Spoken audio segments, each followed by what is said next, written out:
శ్రీ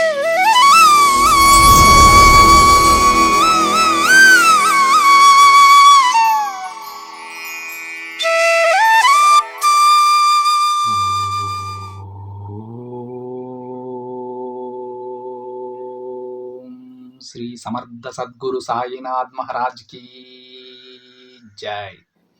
ముందుగా సాయి భక్తులందరికీ నమస్కారం అండి. వీడియో చూస్తున్న ప్రతి ఒక్కరిపైన ఆ సాయినాథుని ఆశీస్సులు ఉండాలని, బాబా గారి భక్తులందరూ ఎప్పుడూ కూడా ఆనందంగా సంతోషంగా వారి జీవితాన్ని గడపాలని మనస్ఫూర్తిగా కోరుకుంటూ ఈ వీడియో స్టార్ట్ చేస్తున్నాను ఫ్రెండ్స్. ఈరోజు వీడియోలో బాబా గారు మనతో ఏమంటున్నారంటే, బిడ్డ, నువ్వు కోరుకుంటున్న నీ బంధంలో ఒక మార్పు రాబోతోంది తల్లి, వెంటనే విను బిడ్డ అని బాబాగారు అంటూ ఉన్నారు ఫ్రెండ్స్.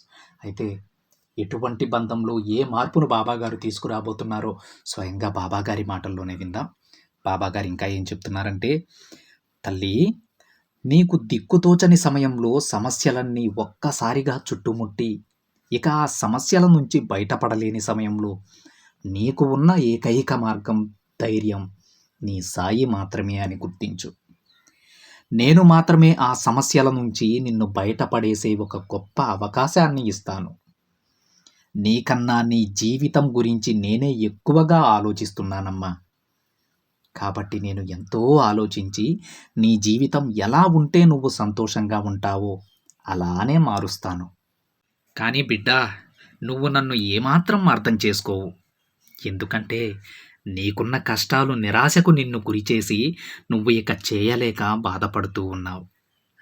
అలాంటి సందర్భంలో సాయి, నన్ను ఈ కష్టాల నుంచి బయటపడేయి తండ్రి అని నువ్వు అడిగిన వెంటనే నేను ఆ కోరిక తీర్చలేదని నువ్వు నా మీద కొంచెం కోపంగా ఉన్నావు. చూడు బిడ్డ, ఇప్పుడు నువ్వు కోరిన కోరిక నీ భవిష్యత్తులో కూడా నీకు మేలు చేయగలిగితేనే ఆ కోరిక నేను తీరుస్తాను. ఈ విషయాన్ని ఎప్పుడూ కూడా గుర్తుపెట్టుకో. కానీ నువ్వు మాత్రం ఏమీ ఆలోచించకుండా నా దగ్గరకు వచ్చి, బాబా, నా కోరిక తీరుస్తావా లేదా అని పట్టుబట్టి కూర్చున్నావమ్మా.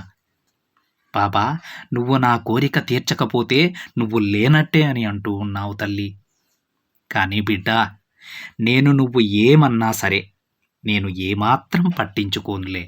నీ కోరిక తీర్చడంలో నేనెందుకు ఆలోచిస్తున్నానో తెలుసా? నీ కోరిక నేను వెంటనే తీర్చగలను. నువ్వు కూడా చాలా సంతోషిస్తావు, నాకు ధన్యవాదములు కూడా చెప్తావు. అలానే కొన్ని రోజులు గడిచాక నువ్వు కోరిన కోరికలో ఏదైనా సమస్య వచ్చిందంటే నన్నే కదా తల్లి నిందిస్తావు. బాబా, నీకంతా తెలుసు, మరెందుకు నా కోరిక తీర్చారు? నేను జీవితంలో సంతోషపడనప్పుడు నాకెందుకు నేను కోరిన బంధాన్ని దగ్గర చేశారు అని నన్నే కదా తల్లి అంటావు. వాటి వలన నేను చాలా బాధపడుతున్నాను తండ్రి, అది చూసి నువ్వు ఆనందిస్తున్నావా బాబా అని నన్నే నిందిస్తున్నావు. ఇదంతా న్యాయమేనా చెప్పు? కోరిక తీర్చమని అడిగింది నువ్వే. సరే అని నిన్ను బాధ పెట్టకుండా నువ్వు కోరిన కోరిక తీరిస్తే ఇప్పుడు మళ్ళీ నువ్వు కోరుకున్న బంధం నిన్ను బాధ పెడుతుందని, దానికి కూడా కారణం నేనే అంటున్నావా తల్లి? సరేలే బిడ్డ, నేను దాడికి కూడా ఏమీ బాధపడను. నీకు అన్నీ అర్థమయ్యేలా నేను అన్ని రకాలుగా నీకు సందేశాలు పంపుతాను. కానీ ఆ సందేశాలు నువ్వు విన్నా కూడా ఏమాత్రం పట్టించుకోవమ్మా. ఎందుకంటే నువ్వు ఆ కోరిక మోహంలో ఉండి నీకు ఆ కోరిక తీరితే చాలు, నేను అనుకున్న పని జరిగితే చాలు అని అనుకుంటూ ఉన్నావు. ఆ సందర్భంలో నేను పంపే ఏ సందేశాలు నీకు అక్కర్లేదు. మీ చేతులతో మీరే మీ జీవితాన్ని ఏర్పరచుకుంటారు. తరువాత నాదే తప్పంటారు. ఇది న్యాయమేనా బిడ్డ? అయినా కూడా నువ్వు నన్ను ఏదైనా అడిగే చనువు నీకుంది. అది నేను కాదనను తల్లి. ఇప్పుడు నువ్వు బాధపడుతుంటే నేను చూడలేకపోతున్నాను. నువ్వు సంతోషపడటానికి నువ్వు కోరుకున్న బంధంలో ఒక గొప్ప మార్పు వచ్చేలా చేస్తాను. నీ బంధం తన తప్పులను తెలుసుకొని మీ అందరితో సంతోషంగా ఉంటారమ్మా. నీ కుటుంబంలో వెలుగుల సంతోషం నింపేలా చేస్తాను బిడ్డ. అయితే ఇక నువ్వు నీ జీవితంలో ఎప్పుడూ కూడా బాధపడను అని నాకు మాట ఇవ్వు. అలానే నీ భవిష్యత్తులో ఏం జరుగుతుందో నీకు తెలియదు కాబట్టి నేను చెప్పినట్టు చెయ్యమ్మా.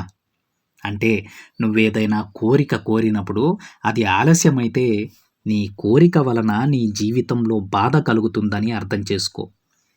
జరిగే ప్రతి సూచనలు నేను నీకు తెలియజేస్తానమ్మా. అవన్నీ కూడా జాగ్రత్తగా గమనించు. ఇక నాయనా ధైర్యంగా ఉండు బిడ్డ. నీకు మంచి జరిగే ప్రతి కోరిక నేను తీరుస్తాను తల్లి. దానిలో ఎలాంటి సందేహం నీకు వద్దు. నీకంతా మంచి చేసే బాధ్యత నాదమ్మా. ఇక నీకున్న సమస్యలన్నీ పక్కన పెట్టేసి నీ బాబా మీద నమ్మకంతో సంతోషంగా ఉండు తల్లి అని బాబాగారు అంటూ ఉన్నారు ఫ్రెండ్స్. రోజు మనందరి సందేహాలకు కూడా బాబాగారు ఒక సమాధానం ఇచ్చారండి. మనం అందరం కూడా ఏదైనా కోరిక కోరినప్పుడు అది తీరలేదంటే బాబాగారి మీదే కోప్పడతామండి. అందుకే ఈరోజు బాబాగారు చెప్తూ ఉన్నారు, సరే మిమ్మల్ని బాధ పెట్టడం ఇష్టం లేక దానివల్ల మీకు చెడు జరుగుతుంది అని తెలిసినా సరే నేను ఆ కోరిక నెరవేర్చాను అనుకోండి, తరువాత మీరు దానివల్ల బాధపడినప్పుడు నా మీదే కదా తల్లి నిందలు వేస్తారు. పాప నీకు తెలుసు కదా దానివల్ల నేను ఇబ్బంది పడతానని. ఆ క్షణంలో సంతోషంగా ఉన్నా కానీ ఫ్యూచర్‌లో నేను బాధపడతానని మీకు తెలుసు కదా! అంటే తెలిసి నాకీ కోరిక తీర్చారా అని చెప్పేసి నన్నే కదా తల్లి నిందిస్తావు. అందుకే మీకు భవిష్యత్తులో మంచి కలిగే కోరికనే నేను తీరుస్తాను అని తన బిడ్డలందరికీ ఈ సందేశం రూపేణా బాబాగారు చెప్తూ ఉన్నారు ఫ్రెండ్స్. మన కోరికలు తీరలేదని ఎప్పుడూ కూడా బాబాగారిని నిందించకండి. ఎందుకంటే దానివల్ల మనకేదైనా ఇబ్బంది ఉంటేనే బాబాగారు ఆ కోరికను తీర్చరు. ఒకవేళ మనకు మంచి జరిగే పనైతే అది మనం అడగకపోయినా సరే బాబాగారు ఆ కోరికను తీరుస్తారండి. శ్రద్ధ సబూరితో ఉండండి. బాబాగారి మీద విశ్వాసంతో ఉండండి. ప్రతి ఒక్కరికి కూడా మంచి భవిష్యత్తును బాబాగారు ప్రసాదిస్తారండి. దీంట్లో ఎలాంటి సందేహం లేదు ఫ్రెండ్స్. అందరూ సంతోషంగా ఉండండి. ఇదండి ఈరోజు బాబాగారి సందేశం. వీడియో నచ్చితే ఒక చిన్న లైక్ చేయండి ఫ్రెండ్స్. మరి కొంతమంది సాయి భక్తులకి షేర్ చేయండి. మొదటిసారిగా ఛానల్ని చూస్తున్నట్లయితే సబ్స్క్రైబ్ చేసుకొని పక్కనే ఉన్న బెల్ ఐకాన్ని యాక్టివేట్ చేయండి. మరొక బాబాగారి సందేశంతో మరొక వీడియోలో కలుద్దాం. అంతవరకు ఓం సాయిరామ్.